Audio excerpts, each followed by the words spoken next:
സൂര്യന്റെ മുകളിൽ സൂര്യന്റെ താഴെ എന്ത് ചോദ്യം ചോദിക്കാന്നാണ് എനിക്ക് വിവരം ഉണ്ടെങ്കിൽ ഉത്തരം തരുന്നതാണ്, അല്ലെങ്കിൽ എനിക്ക് വിവരം ഇല്ലാന്ന് ഞാൻ പറയുന്നില്ല. മലയാള സിനിമയ്ക്ക് ഒരു പുതിയ മുഖച്ഛായ നൽകിയ സന്തോഷ് പണ്ഡിറ്റ്, അപ്രപാളികളിൽ വിസ്മയം സൃഷ്ടിച്ച അടൂർ ബാസിയുടെയും അടൂർ ഗോപാലകൃഷ്ണന്റെയും അടൂർ ഭവാനിയുടെയും അടൂർ പങ്കജത്തിന്റെയും ഒക്കെ നാട്ടിലേക്ക് എത്തിച്ചേർന്നിരിക്കുക. ഇവിടെ കൂടിയിരിക്കുന്ന കേരളത്തിലെ മുഴുവൻ ചെറുപ്പക്കാരുടെയും പ്രതിനിധിയായ സന്തോഷ് പണ്ഡിറ്റ്, സാധാരണക്കാരന് സിനിമയിലേക്ക് ഒരു കൈ നോക്കാൻ കഴിയുമെന്ന് കേരളത്തിലെ ചെറുപ്പക്കാരുടെ, കേരളത്തിലെ പ്രേക്ഷകരോട് ആദ്യം വിളിച്ചു പറഞ്ഞ സന്തോഷ് പണ്ഡിറ്റ്. ഈ കൂടുതൽ വിശേഷണങ്ങൾ കൊണ്ട് ഞാൻ അദ്ദേഹത്തെ മൂടുന്നില്ല.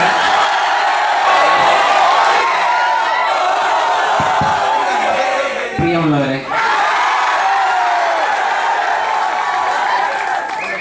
അടൂരിൽ ആദ്യമായിട്ടാണ് വരുന്നത്.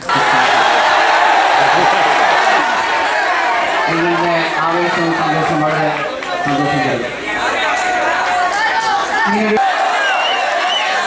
ഞാൻ ആദ്യം എൻ്റെ പറയുന്നതോട് വിട്ടു. എൻ്റെ ഒരു ഫോൺ നമ്പർ ഇല്ലാത്ത ആളുകളും ജസ്റ്റ് ഒന്ന് നോട്ട് ചെയ്തോളൂ.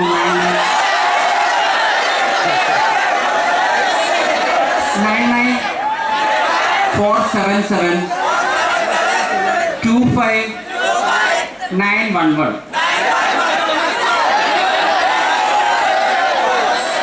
9947725911 9947772511.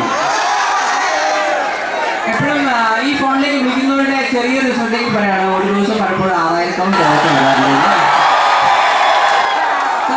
അതൊന്നും നമ്മൾ നിരാശപ്പെടുന്ന കാര്യമില്ല. നിങ്ങൾ ചെയ്യേണ്ട കാര്യം കണ്ടിന്യൂസ് ആയിട്ട് വിളിച്ചൊന്നുമില്ല, അല്ലെങ്കിൽ ഒരു മെസ്സേജ് അയച്ചാൽ മതി. ഏറ്റവും ഇപ്പൊ നമ്മൾ ഒരു സ്കൂൾ അംഗനത്തിലാണ് നിൽക്കുന്നത്. ഇപ്പോൾ തന്നെ നമുക്ക് മനസ്സിലാക്കാൻ പറ്റും. ഇപ്പൊ ബെല്ലടിക്കുക, ഈ പ്രോസസ്സ് വ്യത്യസ്ത ആളുകൾ വ്യത്യസ്ത രീതിയിലാണ് ചെയ്യുന്നത്. 10 മണിക്ക് ബെല്ലടിക്കുമ്പോൾ കുട്ടികൾക്ക് ബോറടിക്കുന്നു, ഇന്നത്തെ ദിവസം നശിച്ചല്ലോ. 4 മണിക്ക് ഇതേ ബെല്ലടിക്കുമ്പോൾ കുട്ടികൾ ഹാപ്പി ആവുന്നു എന്ന് ഒരേപോലെ സംഭവിക്കുന്ന ബെല്ലടിക്കാനുള്ള ഒറ്റ കാര്യമാണെങ്കിലും ഓരോ സമയത്തും ആ സിറ്റുവേഷനെ ആളുകൾക്ക് അനുസരിച്ച് ആളുകളുടെ ചിന്താഗതിയിൽ വ്യത്യസ്ത ചിന്തിക്കാൻ ഉണ്ടാവുന്നത്. അതേസമയം അതുകൊണ്ട് എപ്പോഴും നമ്മൾ ചെയ്യുന്നതെല്ലാം എല്ലാവർക്കും ഒരേപോലെ ഇഷ്ടപ്പെടണമെന്നില്ല. എല്ലാവർക്കും വ്യത്യസ്തമായ ചിന്താഗതികളുണ്ടാവും. ഗ്ലാസ്സൊക്കെ ചുമ്മാ ഒരു ജാനയുടെ ഭാഗത്ത് ഇടുന്നതാണ്, ഒന്നും വിചാരിക്കുന്നത്. ഇങ്ങനെ സ്ഥിരമായി ഇടുന്നതുകൊണ്ട് കഴിഞ്ഞ ദിവസം ഒരു കോളേജിൽ പോയിട്ടോ. അപ്പോൾ അവിടുത്തെ കുട്ടികൾ പറയാം, സന്തോഷ് സാറേ ഇപ്പോൾ കൂളിംഗ് ക്ലാസ് ഇടുന്നവരൊക്കെ പണ്ഡിറ്റ് ക്ലാസ് ഇടുന്നു എന്നാണ് എല്ലാവരും പറഞ്ഞത്. അപ്പം അങ്ങനെ ഇതൊക്കെ ഒരു ജാടയുടെ ഭാഗമാണെന്ന് എല്ലാവരും വിചാരിച്ചാൽ മതി. ഓക്കെ, ഈ പണ്ഡിറ്റ് ചിത്രങ്ങളുടെ പ്രാധാന്യം എന്ന് പറയാൻ ഇപ്പോൾ കഴിഞ്ഞ ഏഷ്യാനെറ്റിൻ്റെ ഒരു പരിപാടിയിൽ പറയേണ്ടത്, ഇനി മുതൽ മലയാള സിനിമ അറിയപ്പെടുക സന്തോഷ് പണ്ഡിറ്റിന് മുമ്പും സന്തോഷ് പണ്ഡിറ്റിന് ശേഷമായിരിക്കും. അവരന്ന് പറഞ്ഞ പോയിന്റുകൾ ഇതായിരുന്നു. അതായത് നിങ്ങൾക്കറിയാൻ പറ്റും, ഇപ്പോൾ കൃഷ്ണൻ രാധ ഇറങ്ങുന്നതിന് തൊട്ട് തലേ ദിവസം വരെ നമ്മളുടെ ഒരു ധാരണ, ഒരു സിനിമ എന്നൊക്കെ പറഞ്ഞാൽ കുറേ കോടികൾ വേണം, 25 കോടി 50 കോടി. കാര്യം മനസ്സിലാക്കണം, 40 ലക്ഷം രൂപയാണ് മിനിമം നമ്മളിപ്പോൾ നെഗറ്റീവിന് സിനിമ എടുക്കുമ്പോൾ ആവുന്നത്, അതിൽ മാത്രം നെഗറ്റീവിലേക്ക്.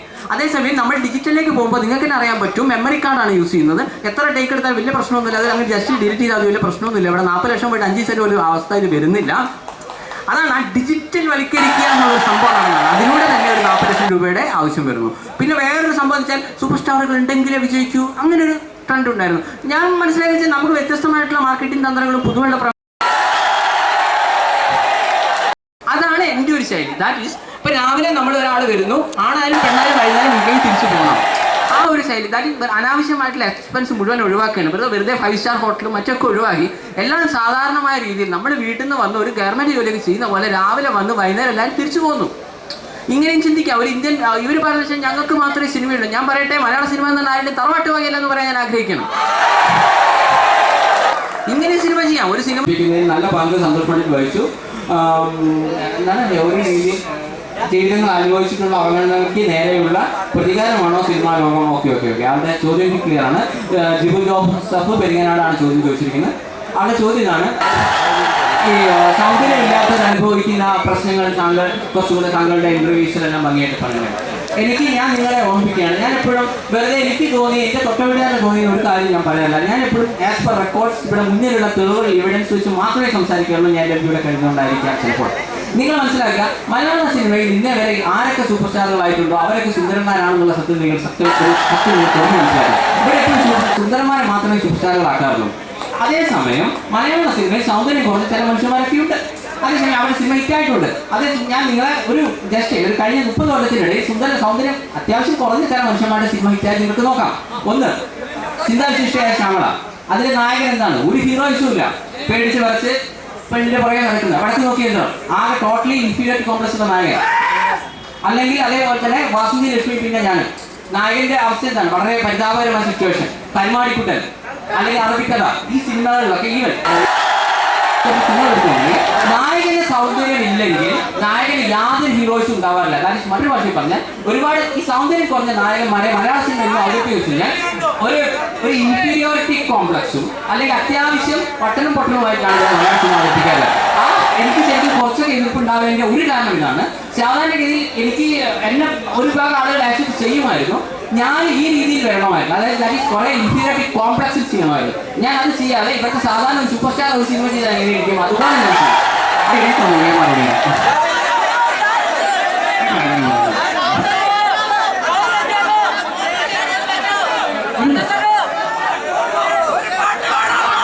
നിങ്ങളുടെ ചോദ്യങ്ങൾക്ക് മറുപടി പറയാനാണ് സന്തോഷ് ശ്രമിക്കുന്നത്.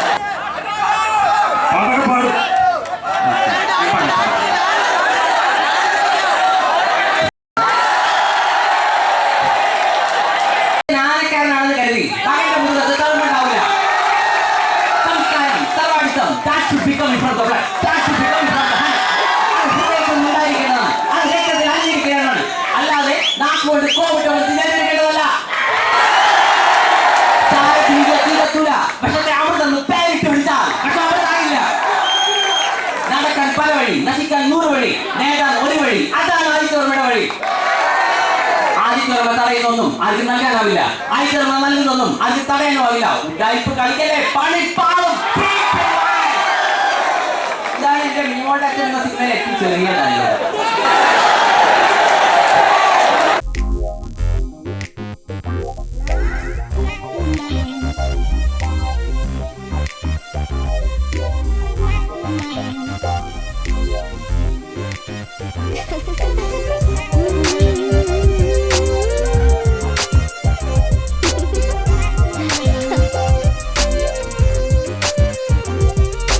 തേന്മഴച്ചാറി ആമ്പൽപ്പു ചൂടി മുല്ലമൊട്ടുകൾ പുഞ്ചിരി തൂകി ഗാനകാവ്യഗൃഹ നായികയായി നീ വന്നപ്പോ ഞാൻ ഭാവനയറ്റ കവിയായി മാറി.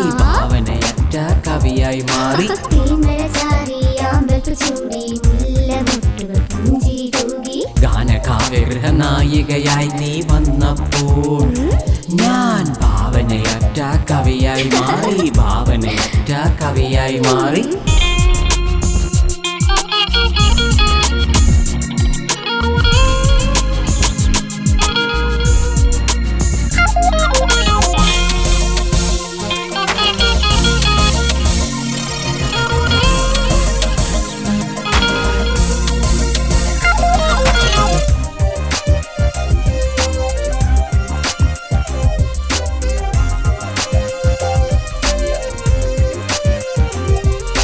മഴത്തുള്ളികൾ മണ്ണിന് കുളിരായി പെയ്യും പോലെ, സ്നേഹമുത്തുകൾ മനസ്സിന് കുളിരായി പെയ്യും പോലെ, അലയടിക്കും കടലും പ്രണയിക്കും മനസ്സും,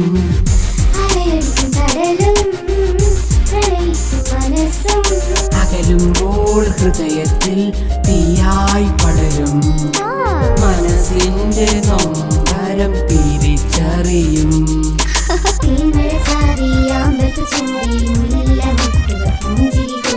ഗാനകാവ്യഗൃഹ നായികയായി നീ വന്നപ്പോൾ ഞാൻ ഭാവനയറ്റ കവിയായി മാറി. പൂവിതൾ പോലെ സുന്ദരമല്ലേ ഈ പ്രണയം, ഇതൾ കൊഴിയുമ്പോൾ നൊമ്പരമല്ലേ ഈ വിരഹം, അലയടിക്കും കടലും പ്രണയിക്കും മനസ്സും,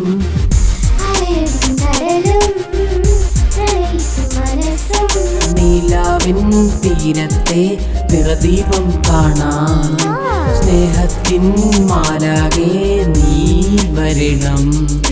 തേൻമഴ ചാറി ആമ്പൽപ്പു ചൂടി മുല്ലമൊട്ടുകൾ പുഞ്ചിരി തൂകി ഗാനകാവ്യഗൃഹ നായികയായി നീ വന്നപ്പോ ഞാൻ ഭാവനയറ്റ കവിയായി മാറി, ഭാവനയറ്റ കവിയായി മാറി.